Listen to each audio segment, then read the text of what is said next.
Welcome back, guys. Before we start, please make sure to like, subscribe, and share this video with your friends and family. Also, can you please tell me from where you're watching? Thanks.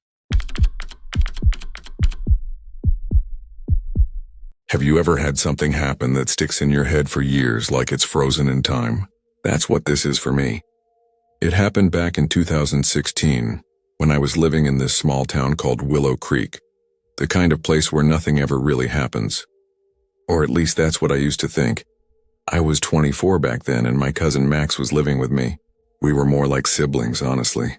Grew up together, looked out for each other. He'd moved in to help out when I found out I was pregnant. First kid. I was about 7 months along, huge belly and all, waddling around like a penguin. You know the drill. Anyway, it was late. I mean really late. Like 1:40 a.m. We were just about to crash for the night. Max was brushing his teeth and I had just turned off the TV in the living room. It was dead quiet. The kind of silence where you can hear the fridge humming and every creak in the floor sounds like a gunshot. That's when we heard it. Knock, knock, knock. 3 slow, deliberate knocks at the front door. We froze. I remember looking over at Max like, "Did you hear that?" And he's standing there, toothbrush still in his mouth, just nodding. Nobody knocks on your door at that hour unless something's wrong. And out here, people usually call or text first. But there was no warning. No headlights in the driveway. Just those slow, steady knocks. Max grabbed his phone and walked over to the peephole. I was right behind him, heart already thudding in my chest. And that's when we saw her. She was standing there under the porch light. A woman. Maybe mid-30s, maybe older, it was hard to tell. Big, tall, broad-shouldered, with long, messy dark hair that hung in clumps around her face. She was wearing this oversized hoodie and what looked like pajama pants, all stained and wrinkled like she'd been sleeping on the ground. Her shoes didn't even match. One was a boot. The other looked like a hospital slipper. But it wasn't just how she looked, it was how she moved. She kept shifting from foot to foot like she couldn't stand still. Her eyes, I'll never forget them. They were wide and wild, constantly darting around. She wasn't looking at the door. She was looking past it like she was trying to see into the house. Her head would twitch every few seconds like she heard something we couldn't. Max cracked the door just enough to talk. Left the chain on. "Can I help you?" She didn't answer right away, just kind of swayed in place. Then she leaned forward, too close for comfort, and said, "Can I come in? I need to use your bathroom. Just real quick." Her voice was scratchy and way too calm, like she was trying really hard to sound normal. Max said, "Sorry, no. You can't come in." She blinked. Her mouth twitched like she was gonna argue, but instead she said, "I really gotta go. Just let me in, please." Max shut the door and locked it. Nope. I stood there in the hallway staring through the curtain. That should have been the end of it. But it wasn't. She didn't leave. She just stood there. For like a full minute. Then she walked up to the screen door and grabbed the handle. Click, rattle, click, rattle. She started jiggling it like she was trying to figure out how it worked. I whispered, "She's trying to get in." Max nodded, already dialing 911 just in case. I went to grab the bat we kept by the stairs, mostly for peace of mind, but in that moment it felt really necessary. And then, I swear to God, she snapped. She screamed. Loud guttural like an animal. And she started pounding on the door with both fists. Just full-on slamming into it over and over. "Let me in. Open the door. I said open up." I backed away, clutching the bat, heart racing. I kept thinking, if she gets in, there's nowhere to run. I can't even run. I'm pregnant, for God's sake. Max cracked the door again, this time yelling, "Back off. I'm calling the cops." And that's when it got even worse. She stopped. Dead still. Like a switch flipped. No more pounding, no more screaming. She leaned in toward the door, so close we could hear her breathing. Then she smiled.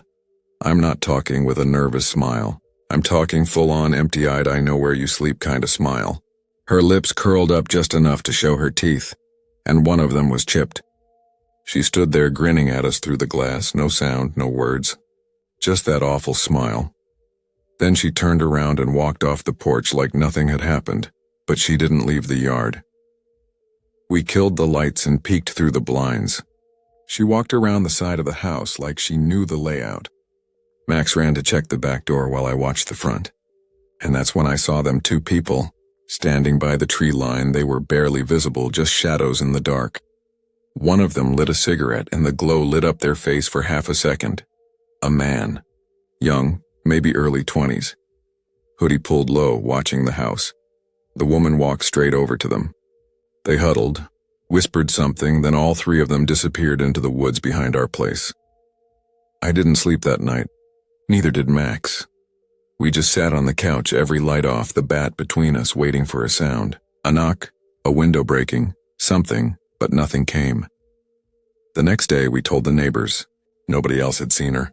One older guy, Mr. Denby, said he might have heard screaming around 2 a.m., but figured it was a fox or something.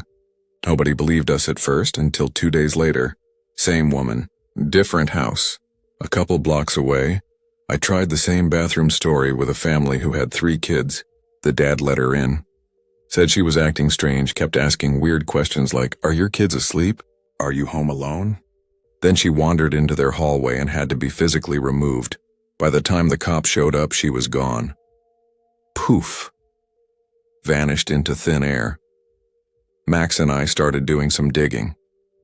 Turns out there were reports going back months in nearby towns. Always a woman. Sometimes alone, sometimes with friends waiting nearby. Always late at night. Always asking to use the bathroom. And the kicker. A few people said they'd seen her during the day before their encounters. At the grocery store, the gas station, just watching. I remembered then I had seen her. At the clinic, sitting in the waiting room across from me, hoodie pulled tight, eyes never blinking. At the time I just figured she was someone waiting for a ride. Now, I'm not so sure. We added cameras to every corner of the house after that. Got motion lights, new locks, the whole deal. And we never saw her again. Not in person anyway, but sometimes I think I see her in the footage, a blur near the trees, a flicker behind the shed. Or maybe that's just my imagination messing with me. All I know is, don't open your door for strangers. No matter what excuse they give, especially if they're smiling. This happened back in 2017 when I was 19. I just moved to a small town in Oregon called Maple Hollow. A real sleepy place. You blink and you're already driving past it. I didn't know anyone there except for my cousin Dylan, who let me crash at his place while I figured things out. Dylan had just bought this new house at the edge of town. It was one of those planned neighborhoods, all cookie-cutter homes lined up in rows. Every driveway looked the same. Every mailbox looked the same. Even the curtains in people's windows looked like they came from the same catalog. Honestly, it gave me the creeps. But the weirdest part, the salespeople. I swear to you, they were like vultures. Every day there'd be someone knocking on the door trying to sell us stuff. Water filters, security systems, solar panels, those weird protein powders. But the worst were the vacuum people. Kirby vacuums or something like that. They were relentless. They'd go door to door in teams wearing dress shirts and fake smiles, begging to be let in so they could do a free demo. Dylan had already warned me. Don't let them in. Once they're inside, they won't leave. I thought he was exaggerating. He wasn't. Anyway, one Friday night, Dylan went out with his girlfriend to some concert in Portland and left me alone at the house with his dog. Bear was this huge German Shepherd mix, built like a tank but soft as a cloud. He'd flop down next to you and fall asleep snoring in minutes. Sweetest dog ever. Didn't bark, didn't growl. Just chilled. That night, it was just me, Bear, and a leftover pizza. Around 7:30, the sun was starting to dip, and the sky was that weird orange-blue mix you only get in quiet towns. I was in the living room watching TV when the doorbell rang. Not just once, 3 sharp rings, back to back. Then knocking, loud knocking. I looked through the window and sure enough there was a guy on the porch, late teens or early 20s. Clean cut, button-up shirt, slacks, dress shoes, and a name tag I couldn't read from inside. His tie was crooked and his hair was slicked back like he was trying a little too hard. I didn't want to answer. But the problem was he could see me through the side window next to the door. Our living room lights were on, and there I was, plain as day, sitting on the couch holding a slice of pepperoni pizza. He knocked again, Even harder this time. The bear sat up, ears perked. I sighed and walked to the door but didn't open it. I called through, "Yeah?" The guy leaned closer to the window and smiled. It was a weird smile, tight, like he'd practiced it in a mirror. "Evening. I'm Jonah," he said. "We're in the neighborhood today doing a free demonstration of the latest Kirby system. It'll just take 5 minutes." "No thanks," I said, cutting him off. Not interested. I started to turn away, then I heard it scratching, not loud. Just this light, rhythmic scratching, like fingernails on the glass. I froze and turned back. Jonah was dragging his fingertips slowly down the glass panel of the front door. He didn't say anything. He just stared at me through the glass, still smiling. I felt a cold knot in my stomach. I said no, I repeated, more firmly this time. That's when he moved. Quick. He stepped to the side and stuck his foot in the crack between the door and the frame before I could fully close it. Then he put his hands on the door like he was about to force it open. "Just a quick demo," he said softly. The bear exploded. He came out of nowhere. This blur of fur and muscle, snarling, teeth bared, his growl so deep it vibrated the walls. He slammed into the door behind me so hard it rattled on its hinges. Jonah's face changed. His smile dropped. His eyes widened. Then he turned and ran, and that's when I saw the car. It had been parked across the street, engine off, lights off, just sitting there. I hadn't even noticed it. But the moment Jonah hit the sidewalk, the car's headlights flashed on. The engine roared to life.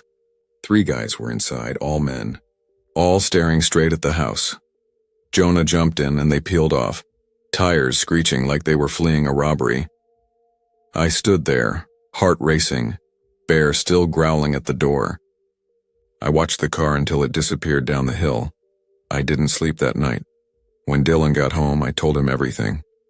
He didn't even finish his sentence before grabbing his phone and calling our neighbors. By the next morning, everyone on the street knew.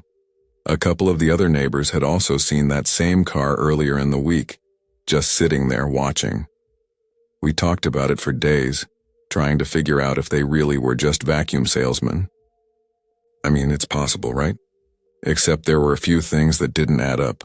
For one, it was way too late. Real salespeople don't knock after sunset, not unless they want someone calling the cops. Second, the team was all men. Most legit sales crews, especially for in-home demos, send out mixed teams. A woman at the door makes people more likely to let their guard down. But 4 men? Alone at night? That didn't sit right with any of us, and the way Jonah looked at me through the glass, that wasn't a salesman trying to meet a quota. That was someone trying to figure out if I was alone. Dylan filed a report with the sheriff, but nothing ever came of it. We never saw Jonah again. No one else in the neighborhood had another visit from the Kirby crew. But here's the part that still makes my skin crawl. A couple weeks later, I was cleaning out the coat closet near the front door when I found a piece of paper slipped under the floor mat. It was small, like one of those sticky notes. No name, no phone number, just one word written in block letters. Dog, that's it. No one ever knocked again, but to this day, I still wonder what would have happened if Bear hadn't been there. I think about it a lot, actually, because sometimes the creepiest people out there aren't the ones trying to sneak in through the window. They're the ones who smile at your front door and say, "It'll only take 5 minutes."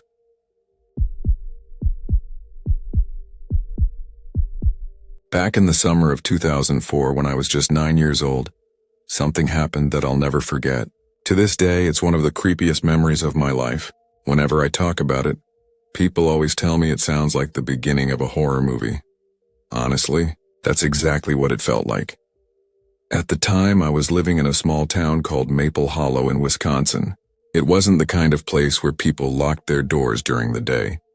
Most of our neighbors knew each other by name, and it was the sort of neighborhood where folks waved as they drove by. My parents worked long hours, and during the summer I spent a lot of afternoons at home with my uncle who was staying with us. His name was David, and he had moved in after losing his job. He was a quiet guy, but I always felt safe with him around. One hot Saturday afternoon, Uncle David was out back working on his car, and I was sprawled out on the living room floor with a giant bowl of popcorn, watching Spider-Man 2 on our old boxy TV. It was brand new at the time, and I was obsessed with it. The movie had just reached the scene where Dr. Octopus shows up in the hospital, already scary for a kid, when the doorbell suddenly rang. The sound of our doorbell was loud and sharp, almost like a buzzer. It startled me so much that I spilled popcorn all over the carpet. I froze. My parents had drilled one rule into me: never open the door to strangers. They always told me to look through the curtains by the front window first. So, still clutching a handful of popcorn, I paused the movie, crept toward the window, and carefully peeled the curtain back just enough to see outside. And that's when I saw him. There was a man standing on our porch. He wasn't anyone I knew. Not a neighbor. Not the mailman. Not even someone who looked like they belonged in Maple Hollow. He was tall, thin, maybe in his 40s, with slicked back black hair and a pale, almost grayish face. The weirdest part was his smile. As soon as his eyes met mine through the window, he gave this huge grin, like he'd been waiting for me to notice him. He even raised his hand and waved slowly as if we were old friends. Something about him made my stomach twist. Instead of going to the door, I backed away and ran straight to the kitchen where Uncle David was washing his hands. I blurted out, "There's a man at the front door. I don't know him." Uncle David immediately tensed up. He had always been cautious, maybe even paranoid about strangers. Years before, someone had broken into his apartment and he never really got over it. He wiped his hands on a towel, his jaw tight, and headed toward the door. But he didn't open it. Instead, he stood a few feet back, raised his voice, and said firmly, "Who are you, and what do you want?" The man on the porch didn't flinch. In fact, his grin widened. "I'm here to see the house," he said, his voice calm but strangely flat. "I saw the for sale sign out front. I'd like to take a look inside." My uncle frowned. "There's no for sale sign here." But the man just kept smiling. "Oh, I saw one," he said confidently, like he was correcting my uncle. "It's right out front. I'd like to come in now." I'll never forget the way his tone shifted when he said that. He wasn't asking. He was saying it like he already had permission. Like he was certain we'd let him in. Uncle David didn't move closer to the door. He shouted back, "The house isn't for sale. You need to leave." That's when things got even weirder. The man tilted his head to one side, still smiling, and said, "Maybe you're mistaken. Maybe you just forgot the sign was there. Houses go up for sale all the time." His voice was calm, almost gentle, but the way he said it made the hairs on my arm stand straight up. I could feel my heartbeat pounding in my chest. I stayed behind my uncle, peeking around the corner of the hallway, afraid to even breathe too loud. For a moment, nobody said anything. The house was so quiet that I could hear the refrigerator humming behind me. Then my uncle snapped, "Listen, there's no sign. You need to leave right now or I'm calling the cops." The man's smile finally faded. His face went blank, almost lifeless, and his eyes flicked toward the window, as if he knew exactly where I was hiding. I swear I felt his eyes lock on mine. My chest tightened so much it hurt, and then, without saying another word, he turned and walked down the steps. His movements were stiff, robotic, like he was forcing his body to move. We watched through the window as he strode across the yard, climbed into a rusty blue pickup truck, and drove off fast, his tires spitting gravel as he left. I thought that was the end of it. But it wasn't. That night my parents came home and Uncle David told them everything. He described the man in detail. The slicked back hair, the pale face, the strange confidence. My parents looked at each other with worry. They didn't recognize him. They reminded us that the house wasn't for sale and hadn't been in years. But later that evening, after we had all gone to bed, I woke up to a sound. It was faint at first, like a soft tapping. At first I thought it was just a tree branch against the window, but then it grew louder, sharper. It was coming from the front door. Someone was knocking, not ringing the bell this time, just slow, steady knocks. I pulled the covers over my head, too scared to move, and lay there shaking until the sound finally stopped. In the morning I told Uncle David. He looked pale, like he hadn't slept much either. "I heard it too," he admitted. I stayed awake with the lights off, just listening. Whoever it was, they didn't leave right away. That was when it hit me. What if it was the same man? What if he came back in the middle of the night, hoping we'd open the door? What if he'd been watching the house even before he knocked? We never saw him again after that, but the memory stuck. Even now, almost 20 years later, whenever someone rings my doorbell unexpectedly, I feel that same cold fear creeping up my spine. And I still think about that man, his too wide grin. The way he spoke like he knew something we didn't. The way he acted so sure there was a sign out front even though there wasn't. Sometimes I wonder what would have happened if Uncle David hadn't been home. What if I had been there all alone, just a scared little kid, and I had opened the door because he seemed friendly? I don't like to imagine it. All I know is this: I'm glad my uncle never opened that door. 'Cause deep down I'm certain of one thing: that man didn't want to buy our house. He wanted something else. Something bad. And I'll never forget the way his eyes looked at me through that window, like he was already inside.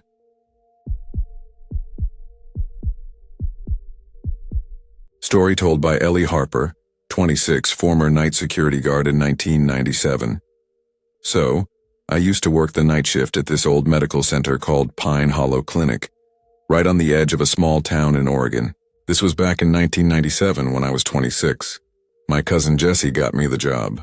He was already working there during the day and figured I could use the extra cash. I wasn't doing much at the time, just bouncing between temp jobs, so I said, sure, why not? The shift ran from 10 p.m. to 8 a.m., and let me tell you, that place took on a whole different personality at night. Pine Hollow wasn't your average clinic. It was one of those places that had clearly been built in phases, like someone just kept tacking on new wings over the years without ever tearing anything down. So you'd be walking in a bright, modern hallway, and then suddenly you'd hit a stretch that looked straight out of the 1950s. Linoleum floors, flickering fluorescent lights, and walls that looked like they hadn't been painted since Kennedy was in office. My main job was to do the lockup rounds. That meant I had to check every hallway, every office, every exam room, and make sure all the doors were locked and the lights were off for the night. I actually liked the solitude at first. I'm kind of a loner, and being alone in a quiet building felt peaceful for the first week or so. Then it got weird. The clinic was made up of 5 floors, and the top one, floor 5, was always the last place I checked before wrapping up. That was the rule. Work your way up, floor by floor, so you'd end at the top and could just head straight down and clock out. The first couple of nights were uneventful. I'd listen to music in one earbud, stroll through the halls, and check my clipboard. But even early on, there were moments. Like I'd be on the 3rd floor and hear the sound of something dragging on the floor above me. Or I'd find lights on in rooms I knew I had already shut off. I chalked it up to forgetfulness or maybe some old wiring. Pine Hollow had plenty of that. But the 5th floor? That was different. Everyone who worked at Pine Hollow had stories about the 5th floor. The cleaning crew, mostly older ladies who'd been there for years, refused to go up there alone even during the day. They said something was wrong with that floor. I used to laugh it off until I stopped laughing. I remember the night it really started. It was raining hard outside, and the wind made the whole building creak. I was walking the 4th floor, right outside the old pediatric wing, when I thought I heard a child crying. Just a soft whimpering sound. I paused, heart pounding, but it stopped as soon as I tried to track it. I told myself it was my imagination. Maybe the pipes, maybe the wind. But when I got up to the 5th floor that night, something felt off. You ever walk into a room and feel like someone's already in there watching you? That's how it felt. Heavy air, like the whole hallway was holding its breath. I made my way through, turning off lights as I went. But every time I looked behind me, I swore one or two had turned themselves back on. I even turned around and watched one. Watched it flick back on after. I'd shut it off. I should have left right then. But the worst night, the one that made me quit, lockups for good, happened about 3 months into the job. It started like any other night. Jesse had joked on the way out, "Don't let the ghosts follow you home," and I laughed, even though I didn't think it was funny anymore. Everything was quiet until I reached the 5th floor. I had just locked the stairwell door behind me and was halfway down the main hallway when I heard it. Children laughing, not one child. Multiple. It sounded like 5 or 6 kids, giggling and whispering like they were playing hide-and-seek in one of the exam rooms. The sound echoed faintly, bouncing off the walls in that weird way that makes it hard to tell where it's coming from. I froze. There were no kids in the building. None. The clinic closed at 8 p.m. and no one was allowed in after that except staff. I hadn't seen or heard a soul all night. I backed up slowly, keeping my eyes on the room I thought the sound came from, room 5C. It had the old alphabet wallpaper from when it was a pediatric exam room decades ago. The wallpaper had peeled in places, curling at the corners, and the letters had faded to ghostly outlines. I stood there, staring at the door, heart thudding in my ears. Then, the doorknob turned, not fast, slow, like someone on the other side was testing it, turning it back and forth. That was it. I turned and left, didn't care about finishing the round. I went all the way back down to the first floor and sat in the staff lounge until morning. Didn't sleep. Didn't blink. When Jesse showed up at 5 a.m., I told him what happened. He didn't laugh. Not this time. I've heard them too, he said quietly, once during training, but I never told anyone. We went up together to room 5C. He had to unlock the stairwell because I had left it bolted. The hallway was silent. Still. We stood outside room 5C. Jesse gave me a look, then opened the door. It was pitch black inside. We flipped the lights on. The room was empty, just a rusted exam table, a wall cabinet with broken hinges, and a sink that still dripped. But across the floor were tiny wet footprints, not adult-sized, child-sized. Like barefoot kids had walked around just minutes ago. Neither of us said a word. We just turned off the lights, shut the door, and left. That was my last night doing rounds on the 5th floor. I stayed at Pine Hollow a few more weeks, but only did front desk duties after that. The supervisor didn't argue. I think they knew. Everyone did. Nobody talked about it, but we all understood. Pine Hollow Clinic got shut down in 2001. Mold issues, they said. Structural problems. They tore it down the next year. But I still drive by the empty lot sometimes, and every once in a while, when it's foggy or the rain hits just right, I swear I hear laughter coming from where the building used to stand. Not adult laughter. Children still playing, still waiting.